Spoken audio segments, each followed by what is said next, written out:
Good afternoon. Welcome to our presentation. My name's Ted Orvek, and we've got Aaron Sledden and Calvin Bodie. We're part of the project team for the Upper Great Plains Transportation Institute.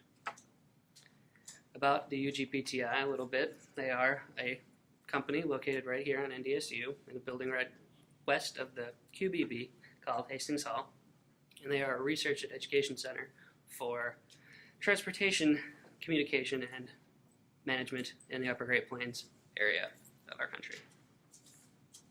Their mission, as stated on their website, is the research, education, and outreach having to do with transportation in our area, and their primary areas of study are safety and security and the freighted logistics relating to transportation in our area of the country.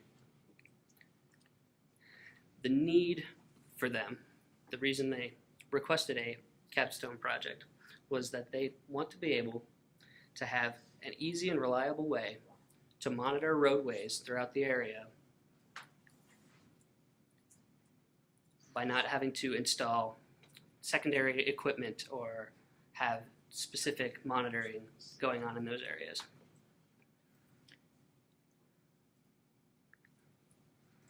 This is useful in situations for if there's unknown maintenance required on areas in the road or administration things that need to be done, such as a sign fell down or whatnot. And instead of having to monitor the roadways constantly, they can have the system that we are tasked to design monitor the roadways remotely. The solution to this problem, obviously, is creation, or in our case, the port of an app that would do this all at once. The app in question would be installed into the vehicle of users in county shops throughout the area and automatically take photographs of the roadways as the user drives around, upload those photographs and location information, metadata to their servers, central servers, so that UGPTI and the counties that are using the application will be able to remotely look at the roadways around their area and see if anything needs to be done about those roadways in question. In 2015, another capstone group was tasked with creating this app, and as you can see here, this is a screenshot of the app that they created. The app captures the images and uploads them to this database, but UGPTI can use their web server map interface to look at these images relative to where they are on the map using their locational data. Each of these pink points is an image that has been captured via this app. Our task is to port the Android app that was created in 2015 to iOS, and also to create a cross-platform version of the application. So moving into the future, UGPTI will only have to maintain one code base instead of two separate ones. In both versions, they've requested that we also added the capability to use locational points that will be downloaded to the app from their database to monitor hotspots, so that when the user drives into the area that is around those points of interest, it'll automatically capture an image and send it to the server. The schedule that we developed in the beginning of the semester and have been following goes as: first quarter was the time we took to identify what we wanted to do, split up the teams, and figure out exactly what the requirements were for the project and the backbones that we should be able to be harnessing to do the project. In the second quarter, we split into two teams. One having to do with porting the app to iOS from Android, and one to begin porting the Android app to a cross-platform framework so that they can only have one code base. In the future, we hope to have the iOS team finish the project, and if they have enough time left over, to come over and help the cross-platform team work on their side of the things as well. Since half of the team had iOS coding experience prior to this class, they were the ones tasked to port the app directly from Android to iOS, and the other half has been tasked with researching and determining which cross-platform application framework to use that works with the previous coding experience and what the project requirements are. The cross-platform app will be the primary focus for the additional functionality of the geofencing that I had previously talked about. In the beginning of the semester, we were tasked with creating user stories and points assigned to those user stories in order of importance and related to the project. And as you can see, so far we have completed quite a bit of them as it relates to the iOS port. And now to talk about the frameworks that we've chosen to use and the progress we've made on the application in more detail, I'll pass it over to Aaron. Thanks, Ted. All right, to start off, I'm going to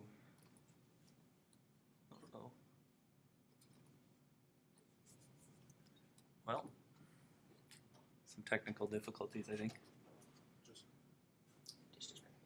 describe it. All right. So we wanted to have a video, but apparently that's not going to work. So this is a video of me driving down the road with the app. You can see kind of a shadow of the app here. When the user clicks start, it takes a picture and starts tracking the location in the background. And every 100 meters right now, it takes a picture. And then after the user clicks end, those pictures will be displayed in a gallery. So since we don't have that video, I'm going to move on. This is the gallery view. After the user is finished, all the images will be displayed within this gallery. Right now, they're just being displayed for the user. The user can't select them yet. In the future, you'll be able to select and delete and upload from this view.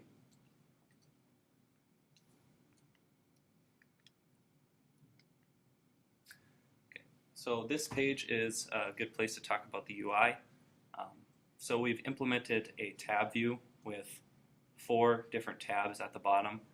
This allows the user to easily access each page, and this minimizes complexity.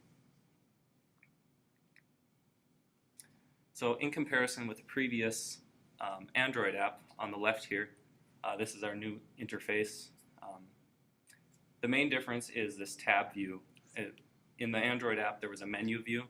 So when you click start, you couldn't access other tabs or settings during the capture. Okay, so now I'll talk a bit about the implementation we're using. For our cross-platform technology, we're using Xamarin, and then for the iOS side, we're building a native iOS app. First, I'll talk about Xamarin. So Xamarin is a cross-platform technology that uses C# for the back-end coding. It will then compile to 3 native platforms, Android, iOS, and Windows Phone. Another cool thing about Xamarin is you can customize what code runs on which device. Here is a bare-bones application written in Xamarin. The next platform I will talk about is iOS. So for our iOS implementation, we have used 3 major frameworks: MapKit, AV Foundation, and Amplifier. MapKit is used for all things mapping on iOS, including directions, location. AV Foundation stands for Audio Video Foundation and is used for accessing the device's microphones and cameras. So we'll use that to take pictures. And Amplifier is used for communication with the server. This is a easy HTTP networking framework. So first, I'll explain a little more about MapKit. MapKit allows developers to render maps within iOS. It can be just a graphic map like this, or it can use satellite imagery. On those maps, place marks, directions, and overlays can be placed. So MapKit is a native iOS framework, meaning it is provided and supported by Apple. So this means there's a lot of documentation and support online. It powers many of your favorite iOS navigation-based apps. Apple Maps, Uber, Lyft, Snapchat all use MapKit. So I had another video here showing our MapKit in action. I was driving down the road and a place mark would get placed at intervals. I can't show that right now because we need access, I guess. But while the user is driving, the location is being updated, and we calculate the distance between locations. And then once a certain threshold is reached, an event is fired, and a photo is taken, or in the case of our video, a place mark was set down.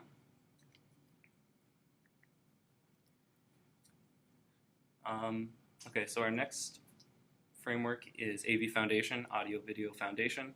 We use this to capture photos within our app. As you can see, it enables access to the cameras, microphones, encoders, and decoders within the device. So in short, it allows for easy creation, editing, and playback of media. Again, AV Foundation is a native iOS framework. That means it's provided and supported by Apple. This also powers all photo and video applications on iOS, popular ones being Snapchat, Instagram, and YouTube. Okay, so this was our original video of me driving down the road. I was going to give a little more context to what we were seeing. So the camera view in our application is powered by AV Foundation. And in the background, we have MapKit running, tracking the user's location as the user drives. When MapKit fires an event, AV Foundation takes a picture. So in the future, we just have the camera displayed right now, just the view, the camera view. In the future, we want the user to be able to focus the camera and adjust exposure for more granular control. The last framework I will talk about is a third-party framework for iOS. This allows elegant HTTP networking. We are using this for communication with UGPTI servers. So we use it to upload images and then other metadata about the images and the session. Okay, so now I'm going to hand it off to Kelvin to talk about issues and risks, and then what we're going to do going forward.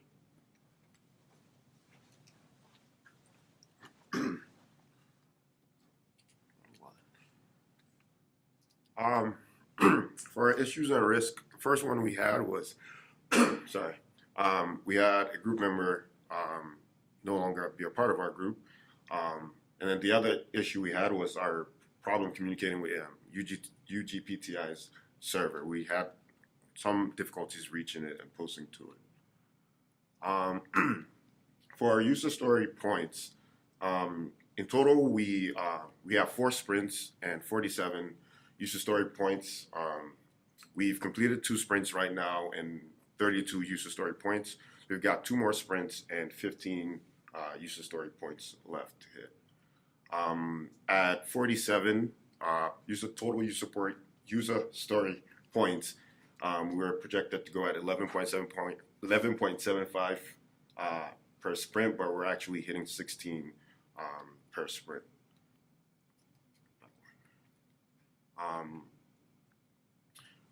Reflection, well, we noticed as a team we work really well together.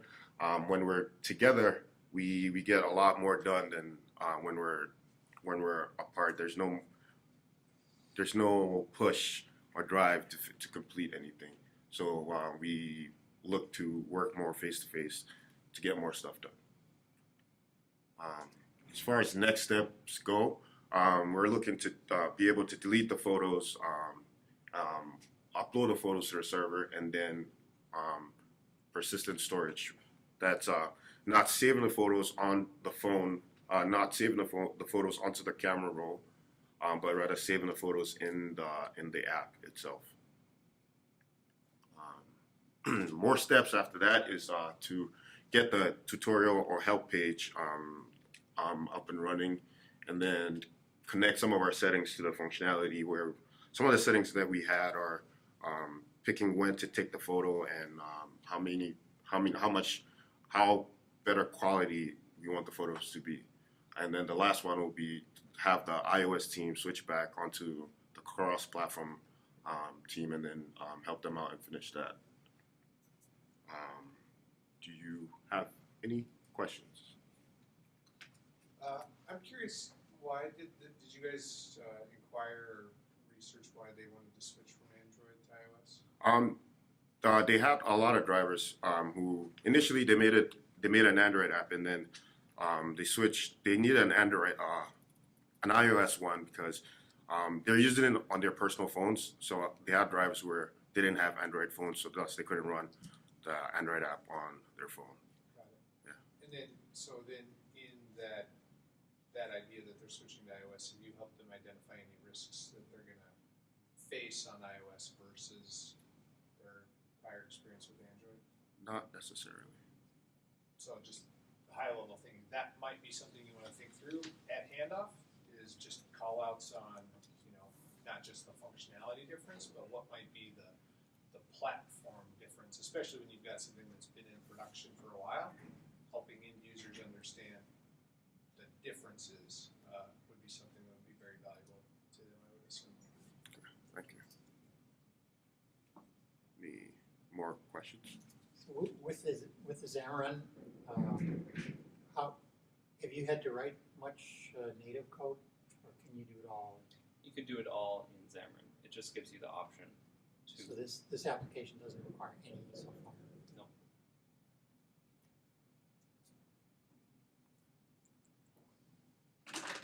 You know, if upward points is considered maybe like bringing students on board and like incentivizing them with gift cards or something to use this app eventually. Because if you think about getting, dozens or hundreds of students out on the roads using this application, you can map the roads and stuff a lot quicker than 10 employees or however many. If they've considered something like that. That'd be something you'd have to bring up with them, to be Yeah. honest. I don't believe they considered that at this time. It's being designed specifically for the counties to do it where they want that information, so they may not want it on all their roads. Okay. And so they're gonna drive with their own staff to pick up those locations. Makes sense.